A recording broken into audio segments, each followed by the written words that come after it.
നല്ല പബ്ലിസിറ്റി കൊടുക്കണമെന്നാണ് ആ സൂപ്പർ മാർക്കറ്റിലെ മാനേജർ പറയുന്നത്. പബ്ലിക്കിന് വിശ്വാസമുള്ള ആരെങ്കിലും നമ്മുടെ പ്രൊഡക്റ്റിനെ പറ്റി എക്സ്പ്ലെയിൻ ചെയ്താൽ I think that will work. Exactly, like celebrities, film actors. സിനിമാക്കാരെ വെച്ച് പബ്ലിസിറ്റി ചെയ്യാനുള്ള ബഡ്ജറ്റ് ഒന്നും നമ്മുടെ ഇല്ല ലോറൻസേ. നമ്മുടെ ഈ സിനിമയിലെ ശ്രീനിവാസിനെ ഓർഗാനിക് ഫുഡിനെയൊക്കെ സപ്പോർട്ട് ചെയ്യുന്ന ആളല്ലേ? റൈറ്റ്, ആ വഴിക്കൊന്ന് മുട്ടി നോക്കിയാലോ? അതൊന്നും നോക്കാവുന്നതാണ്. മാത്രമല്ല, പണ്ട് അജ്മാനിലെ പ്രവാസി അസോസിയേഷൻ മൂപ്പര് വന്നപ്പോ പൊന്നാട എണീച്ച് ഞാനായിരുന്നു. അത് മൂപ്പര് മറന്നു കാണാൻ വഴിയില്ല.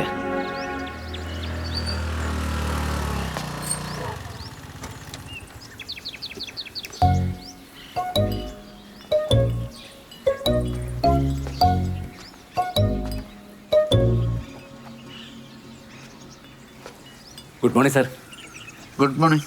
ഞാൻ നന്ദകുമാർ, ഗൾഫിലായിരുന്നു. സാറിന് എന്നെ മനസ്സിലായോ? ഒരു 10 വർഷം മുമ്പ് സാറ് അജ്മാനിലൊരു ഫംഗ്ഷൻ വന്നപ്പോൾ സാറിനെ പൊന്നാടി അണിയിച്ച് ഞാനായിരുന്നു. ഇപ്പോൾ ഓർമ്മ വന്നോ? ഓ, 10 വർഷം മുമ്പ് പൊന്നാടി അണിയിച്ച ഒരാളെ ഞാൻ മറക്കുക? ഇന്ന് രാവിലെ 9:30 വരെ ഞാൻ നിങ്ങളെ ഓർത്തോണ്ടിരിക്കുകയായിരുന്നു. അല്ല, ഞാനിപ്പോൾ ഗൾഫൊക്കെ വിട്ടു. നാട്ടിൽ ചെറിയൊരു സംരംഭം, ഇങ്ങനെ ഈ ഓർഗാനിക് കറി പൗഡറിൻ്റെ ഒക്കെ. സാർ അതിൻ്റെയൊക്കെ ഒരാളാണല്ലോ. ഞാൻ ഒന്നിൻ്റെ ഒരാളുമല്ല. വിഷമില്ലാത്ത ഭക്ഷണം ജനങ്ങൾക്ക് കിട്ടണം എന്നൊരു ചെറിയ ആഗ്രഹം മാത്രമേ ഉള്ളൂ. അത് തന്നെയാണ് സാർ എൻ്റെ ഉദ്ദേശവും. ഇതാ കണ്ടോ, 100% ഓർഗാനിക്കാ. സാറിന് സംശയം ഉണ്ടെങ്കിൽ നാസയുടെ ലാബറട്ടറി കൊണ്ട് പരിശോധിക്കാം. എവിടെ എവിടെ? അമേരിക്കയിൽ നാസയുടെ ലാബിൽ. എന്നാൽ നന്നിട്ടൊരു കാര്യം ചെയ്യും, ഈ മസാലപ്പൊടി നാസയെ കൊണ്ടുപോയി ടെസ്റ്റ് ചെയ്തിട്ട് അതിൻ്റെ റിസൾട്ടും കൊണ്ടുപോവാ. അല്ല, അത്രയ്ക്ക് ഓതന്റിക്കാന്ന് പറയായിരുന്നു സാർ.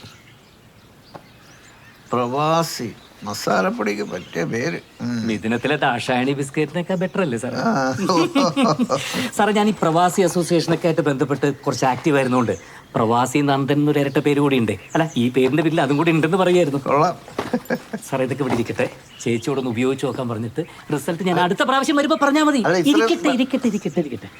അപ്പൊ ഞാൻ സാറിന്റെ സമയം കളയുന്നില്ല, എഴുത്തെടുക്കട്ടെ.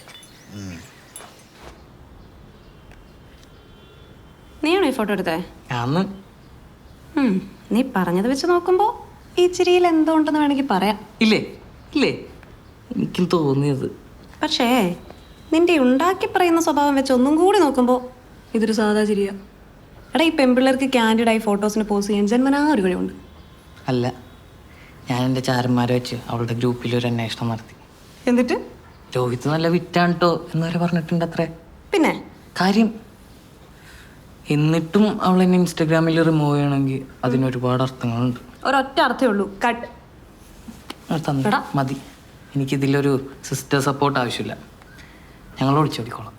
അയ്യോ, ഒളിച്ചോടാ, അത് പോടാ. നിന്നെ പിന്നെ വീട്ടിൽ കയറ്റത്തില്ല. അതൊരു കുഞ്ഞിക്കാലൊക്കെ കാണുമ്പോൾ ശരിയായിക്കോളും.